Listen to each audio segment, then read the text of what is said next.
He is the founder and pioneering business entrepreneur who launched NYUZ, pronounced NYUZ of course, but spelled NYUZ. He launched it in 2005. NYUZ specializes in the area of retail jewelry services. Please put your hands together and welcome founder and owner of NYUZ, Naveen Sadarangani. I mean, largely the focus and the onus has been largely on product design. And just like the gentleman mentioned that, there's going to be a slight change in the next person taking over, I was told, just day before yesterday in the night that you've got to speak to people. And I wasn't very sure whether I could pull this off. Reason one being it's my anniversary today. But thank you. I said I'll do it because Shailesh Bhai insisted also that there were 200 jewelry enthusiasts that I get to talk to at 10:30 in the morning. It's very rare for the jewelry industry that subah ko 10:30 baje you get 200 people ready. Okay. Also the two speakers that I'm sandwiched between. Okay. So there was Vaishali in the beginning, then me, and then there's Nirupa Bhatt. Okay, they're two most powerful women entrepreneurs in this country. So in fact, on my Facebook profile pic, I had two of them with me. And that was all a coincidence. It was just last week and this thing happened. I said, okay, this is a call. I have to do it. Okay. And I've titled this, The Millennials Are Coming. I'm going to be talking about things which are beyond product design. So everybody's talking about design, jewelry design, which is important, which is what we're all here for.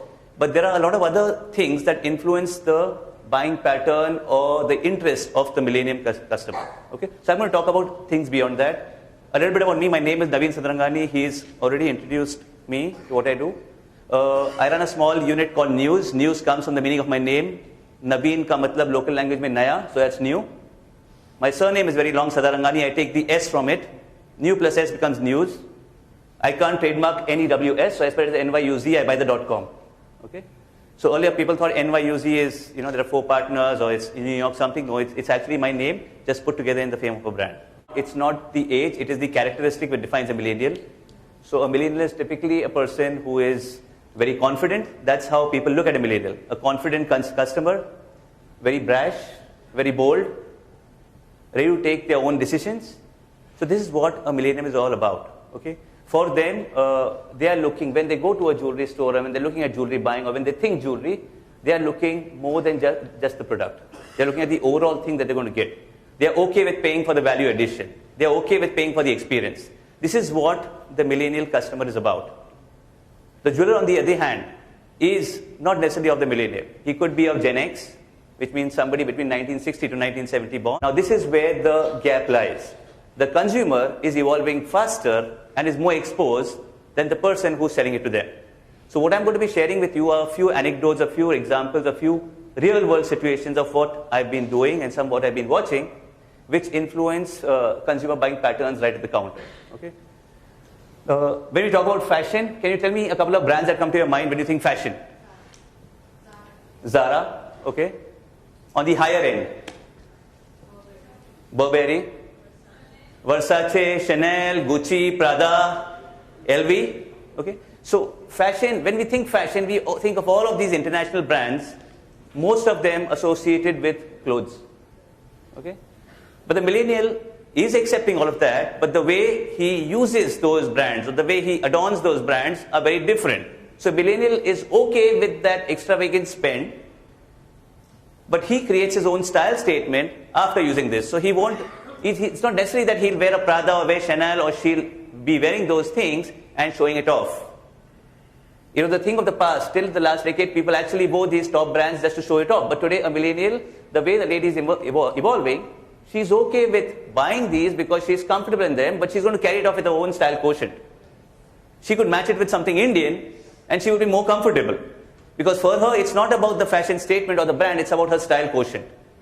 So even when we are dealing with this, like Vaishali rightly said, understand the consumer first. Okay? When the lady is bold, when she knows what she wants, when she knows that how she's going to carry it off, the entire method of proposing the piece or the solution is going to be very different from the way you try to sell a product. Okay? So whether it is fashion, whether it is style, okay?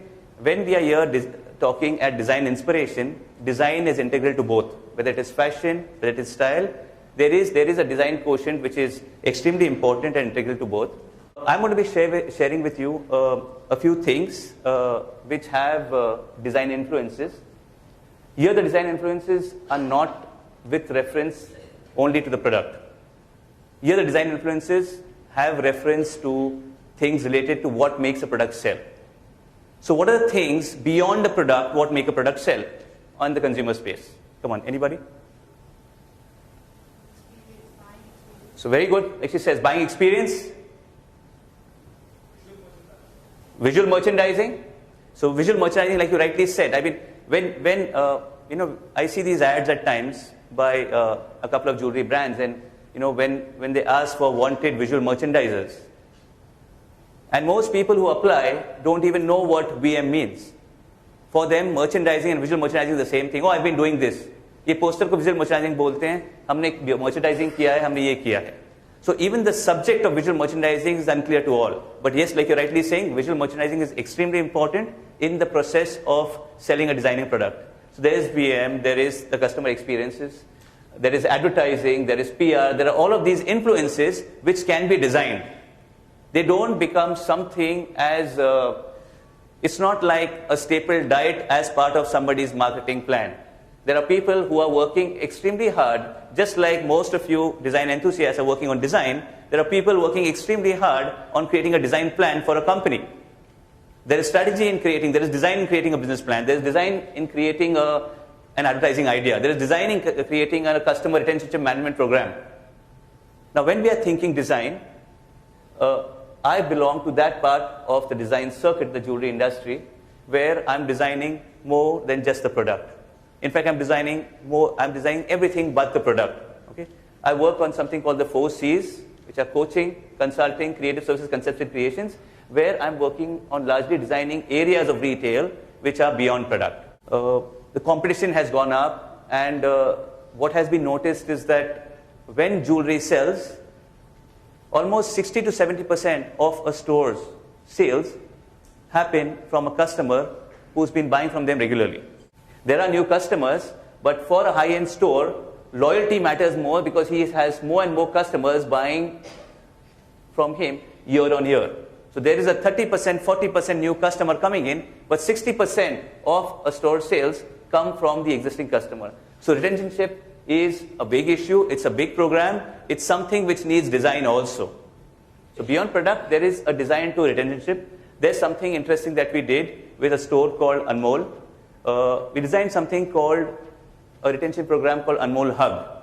It so happened that at a point of time, maybe a decade or two back, the owner of the store, a gentleman called Ishu Datwani, which a few of you know, he would be greeting each of his customers with a hug.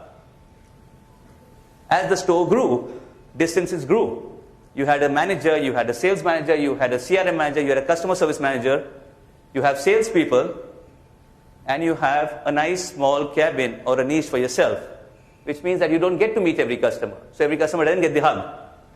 So we designed a plan where every customer should still get the warmth of Anmol. And the whole thought was that if you want to deliver warmth to the customer, and you have an interface which is the customer sales associate or the manager who's there in between who's going to deliver that, you got to keep him happy first. If you keep your people happy, who are your internal customers, they will take care of your external customers. So we designed something called the Anmol Hug program, where we took care of the people inside so that they could take care of the people outside.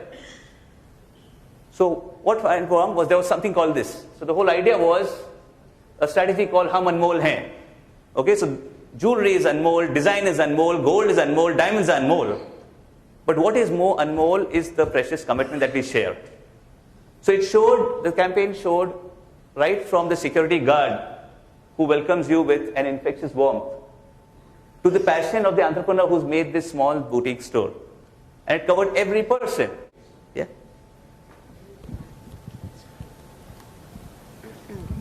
Thank you for your presentations, very nice. I really enjoyed the store. I think the store is the best thing I've seen so far because it's innovative, and I hope it will inspire other retailers, because I think retailers are completely in crisis, not only in India, but all over the world. So I think that your guy here, I don't remember his name. CB Chakravarti. CB is fantastic. I think one thing that you haven't said, just to add to your beautiful presentation, is courage. The courage of thinking out of the box, of being daring. It's not just design. You have to have guts to think out of the box. So the guy, I think one element that is very, very interesting, not just for millennia, but for people that lives in the millennium, is the fact that you get entertained and you learn when you walk in a store. So the fact that it teaches like a small class of the 4 C's, it gives, I think that the consumer feels empowered of what they're going to do, and they are entertained, and they get coffee. So it's kind of a lifestyle. So I hope that your colleagues here and the retailer will get a lot of inspiration from that. So I just wanted to say thank you for that. Thanks a lot. I mean, and the only reason like I did this was that, you know, we are doing design every day. Everybody's going to talk to you about design, but this part of it, okay, is also as critical to the retail process, because the best design actually is the one that sells. So if it sells, that's a good design. When people say storytelling, that's storytelling. True, true. I mean, because people say storytelling, but what does it mean? I mean, when you have a store, that you walk in there, they're teaching you something, you can easily help yourself with the coffee, and you kind of is a little journey. That's telling a story, and I think that's a different way of thinking, and it's very, you know, enlightening. So I thank you, not just, but I hope that people will get ideas.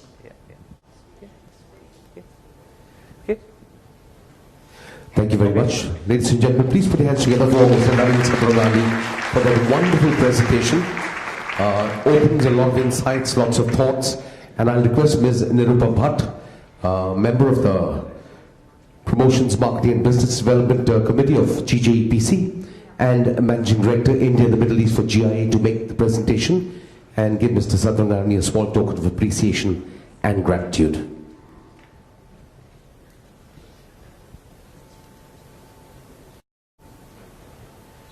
And ladies and gentlemen, let's put our hands together and congratulate Mr. Navin Satyanarayana Thank you. And his wife for their anniversary. I was scared. I'm doing something wrong.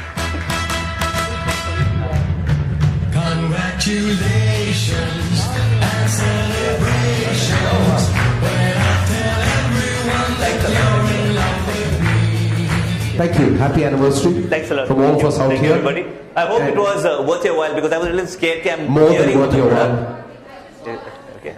And now all you have to do is go with Kamna to the nearest Evara store and pamper your wife, because we've taken your time out here. All the best.